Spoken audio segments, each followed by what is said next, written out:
Ana na jino abisaba edo no adokwa gbata ko tumbo madone me àǹfààní yo e ko ra pa chefi na jino do nu me o tata mi fonganjia ba o ba o leja mi fonganjia tata ipo vi mi tan lepo me de kon rofi o me ko abo sin gbogbo abo se ascension do yen bo ascension do bo me na ka ascension ko pante ko tu po wa bien tó gbẹ̀dẹ̀ gbé sí gbé mi lẹ́wọ̀n. ganji bo sin gbora wa tejiro gbejo me ni fe Èrò fitẹ́. sin ma we bo ko sin ma to ngoloro po Ó tọ́ ma lọ fi búbú nẹ́. Ẹ máa ń lọ église catholique rẹ̀ caché tán àmì náà mú ẹ̀sẹ̀ tó directement. Sin gbo go tan bo église catholique o sin gbo yan. Et caché tán quoi. Le donner.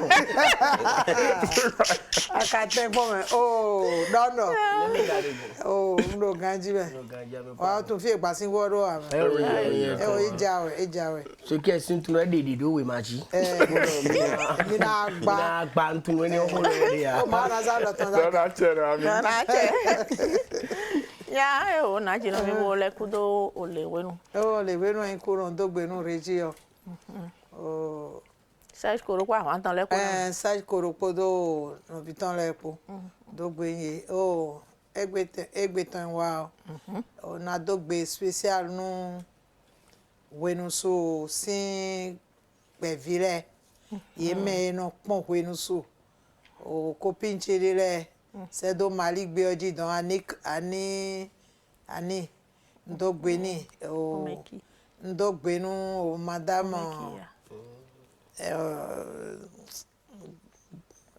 abi o mama Fọlákẹ́ do nko le support na jino Anicle Omeki en Maseno ndo gbe ni ndo no afrin lo popo mo do gbe nu o foche Kevin c'est do Côte d'Ivoire to medon e support Landry Zosu do gbe nu président mi tan le suok o meraho sungbo hosuo forêt sacré e maru kanjiaji adogbe nu me bi me na sika ha me bi adogbe nja do e support town bo kale ro me gege devo le dawe do e lo mo ye ni ya wa na nko bo bi o ogbe o me deji do ye ni support town o meyin o na jino abisaba si konton le lo mo ye ni lo mo ni supo po bi o gbe mo konton me nu e kan bi o me hun ye ni mo o gbe gan le bonu ye na bi o gbe o me ka ran gbon to che nu se o ali eje na gbon bo bi o me ona na be na bi o me bo afodi de no de le o mi na le do ni ye bo mi supo enayon do power someone no sumono satoido yen se fon we ganjia do we menu yin ene wai gbe o le do gbe nu gbe vi che le bisese me boro yo en wa die o de kwaji mi de kwaji je mi de tegbe mi so na die o ya mo je mi na no bombo dado mi so ja e a chenu mi igudu ami ka so ja inu kon standard ena no mo mesie akawo mesie me we don eri oyi ko eti bo iblo reunion o imo aton lo fi dan to onu aho so iwo ga hona tasi kaka ko ni ngo mi do chere ko de vi kaka ba dokinta mi amoy no na yo je do eri hun kwaro po jije mi se nu wa le do mere ka wa o ene onu da howe pe viwe o ene o de le mi dogbon ese do gbere amo jije na no mo jije na no bonu e kale wa o hokan e no ha dogwo ene o lo le jeji gratuit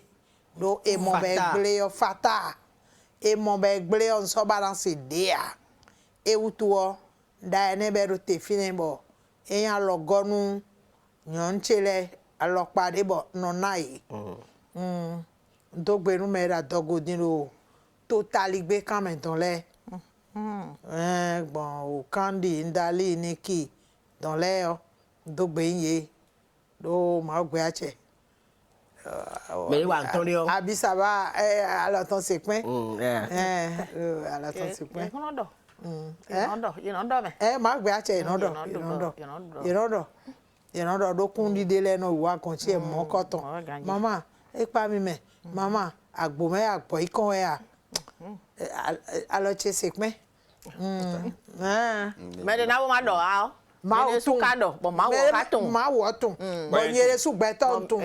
Bo kon le gon ma jira nu o gbevi o me yin tvc sin o me eno so mi so kle to ole o no gon ma do nu ye ado ero de chiwe o ye we eno do tagba na Mo ganji. bonu tagba ye ni ma ka mo win aro ko ne le me awutu o de okundi de le de ro kon che wa we o nye lo no do zize kala ye we bonu ye lo mo ye na mo nu klon jeji Mele de le de su kuno le yelo mi me. Iran yoro mi ayi. Mono le don mi ta ndo fi chele yo. Fi le yo. Me zon ine me. Me go e boy go alon mi yo. Mama o na jino Abisaba we me. You know mono do se do mi. Akuno pẹ̀lú tona po hai. Era pon le hai. Amen. Me da dogo le lo mo ma pẹ̀lú tona le pon hai. Me de kara dogo bo ma te ndo. Blache me we yin ndo bio me mon konton ero jere eyin babo nu ma hen so enu kan ni yoro mi bo donu mi Aloka asorobo. Ne. Mina aloka. Aso bo 97 80 28 00 et kale kuku 95 58 69 10 et na le mon aji no mfani obona do kuka do ede bon debu nu me debu wen yoro mi bodo sunu anya nyonu anya togudo adea to me fiwe adea alopa debu echi nu ehun ve yoro mi boze ko akale mi bonu mato kawe ejiro gbedo to kwe debu de adowo bo ede unu e baro bi ba enu gbonu gbo minido minido danda me o de janachi bodo mi me alo mi tomo soro igudo ale po me mo soro chefi voale o eni o to o me timboro ndaro nyon lesin gbezame ede gbon debu mi ve yoro mi bodo kha mi bonu minido bon mo yen lo ma do kha mi bonu mi na mo awa jije so bonbo Nanji no twa so no plan toto mi. Mi ka yin wanu vie ele de sous tite ngbeton. Bo mi no mo kekere wa lo mi ton le me. Mi no se bo me ko mi ton le nu yon le da dogo le pa no lo sende le do e. Manu glaso, manu kokodio. Dagbe kon do ni le do egbe me. Dagbe we do nu utu we nu edu ade o ejendu e ye vio de sude Nu edu ade we fi oro du we. mo we edo eno ende gbon to eme o medele no ro nu vivi du egbe me aro nu vivi yan yin wana bo o vio so ko che me ame nkoji bo adi olo e ka no no esi aro yin wan me ayin me de bo ayin wan nu vivi boro dudu e mo vio lo mo ano eno ende da konto eme o nu vivi ene o bisedo ano me gbon boro gonton iwe bo ena wa ja tita ndunu na doya ni ebe no amo fi pe video le ba sabe iton le no mia bo gogo iton le no mia gogo me iton le no mia bo gogo ojide su no mia bo fe go me fiero le no le mia nu vile atita no blomo eglo esi le ro mo blobo fiore so nu me ton na je apadoji do de so di ko blo bebe donc file ro apado e mo nu me de so na do apa nu o me ne kaze o anodo gboro gbigbon we bi ne no fie ni ono ya o se uveje nu kan na ji no mi ton le o ndele de be du na no yin alo na kanflan me o da donu mi ton ene o no ndudu me no yon kanji pepe amo eni no pon mo no du de so do eno kun ko nu vire de so bo eno so bo adogbo iton le no chi lete no mañana we bi we nu eyun adu me ni pon bodu fevi mi ton ene no di dadu e bo ero pla o do ganji iyo pa ka dudu e o situ sunu vi o adogbo ton na je klokloji bo kanflan sunu kweton o de don do o e na je flo ji e na be o avungwe si yokpa vume enyo a o dokun mi to enele de so enu bo fino du kakade a aikun meno da dule lo mo ye ni pon jeleton do enele inu bo fino na du gidigidi a da o bo yan ma ive bodu bo no ano ni dosi ma very no son kanji bo ano no na sin kanji bo fino no enele enyo ano na dosi na zo bo vino e divi e tro ranu bia mi to ne go tantan onye se ene ye o kafla o we yen tonu le o amorore nukun won vo ya aye ho egbedian ri nukun won vo e fi ejen yi se ne ode ojen ara nu bia o no ya so e no nu koko de timbo kafla me o na te do kafla lo koko de timbo o meche savalu le no blo be ro yoro hayavi hayavi gbadi odopo geje no green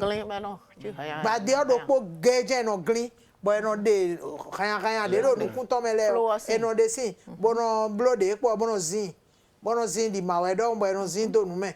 bono no fine bono kan bono e a kokoko ton bo nu ere zo inu e lo ate na ti ya eno ma se di ewe no blow boy no numbo ano no ton se ganji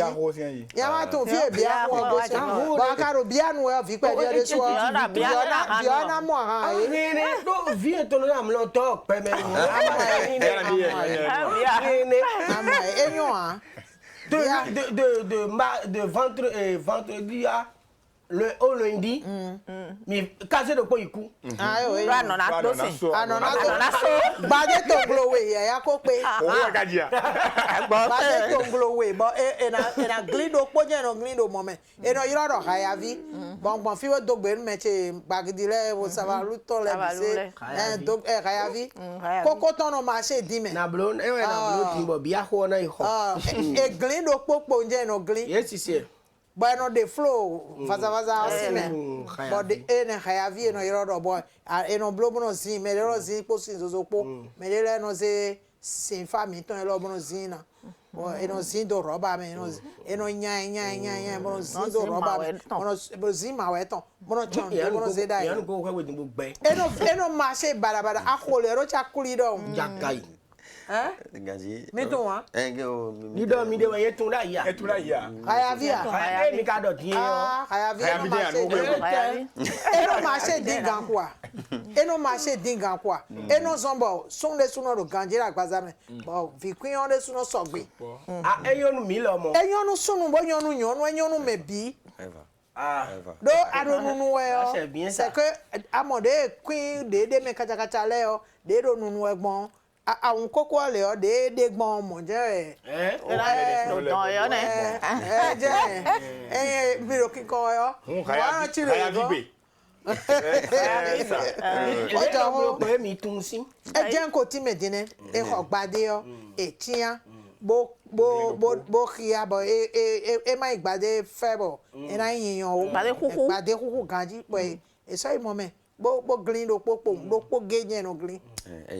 na jero mi to o mi abo mi na film eledo na ti no diyan e mo se do be ro do e mo do nu plan méthode da khoro po eyin do o adogo no si anpa po do me go divi o wen do me ene o merele kan do khole se me ndin we wa seti o no ne ito na jino mi to e no kho me do vididi me no mi no ata ho o na jino àǹfààní o abisaba o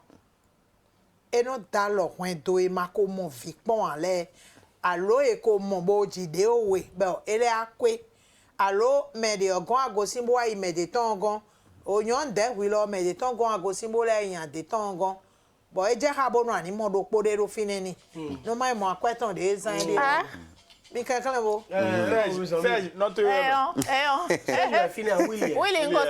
say Willie me say ha mo e ro mi na mi chaju ro pode bo ma fle ko do ene bo hun e mo mi ono to ha kwen do le bo ye no do vi sunu ba de ayon ba de a o se po mi koko e adopo e wewe aton ya a se po mi aramo alokan e je kan mo na ji no de 97 80 28 00 we go kai 95 58 69 10 togudo akadeun hokodo chobo yoromi. Nada.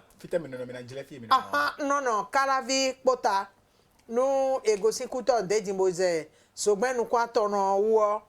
O anajo singbo 99 edo alioto trolo fineo. Daho nu konton eneo. Anajo edo. Singbo wego eji wende. Ewa fineo. Enamo naji no ro fine. Eka abubu ehun. Bonu emaro fio monukunu je we ganji awon eni huhu 97 80 28 00 allo 95 58 69 10 mi caro WhatsApp ji woni blo di onu mi on le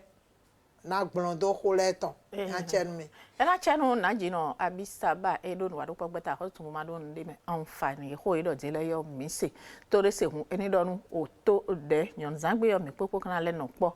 na donu mi do e ko gene o no wa lo fo mo yitan mi na le kun gawe me ite hon wo e na le din bo so ye na hon yo Facebook o so ye na hon yo ene na eyin aho zangbe wen so no wa godogodo ton eyin akuno na we gbala ton yo mi na sewe kan ọ̀pọ̀ ní sọ́sì nù wà mìtàn ẹ̀kọ́nọ́mọ́rò Facebook jí ẹ̀ẹ́nẹ̀ fún Facebook jí mìíràn bí blowẹ́ ọ ẹ̀nà ọ̀lẹ́dọ̀ mi mọ̀rò Facebook jí rẹ̀ àzánrúpọ̀ ẹ̀yìn ẹ̀yà ọ nídọ̀ òkúìkan ẹ̀jí ẹ̀nà ọmọdé yọ ó Serge mẹ́ra kó Serge kòdò àlọ́ Wilfried ẹ̀yìntọ́ ìnà blow bọ́nà náà wọ́n la bo ina no ndo tintin bo mina mokpo ndokunu ye de sulo ibo kudo mojinu no sin azo ye ton bo ka dokunu mi lo mi kudo mi kun pon podo ye ipo kezi o me o eni bo fanu do poropo mi ton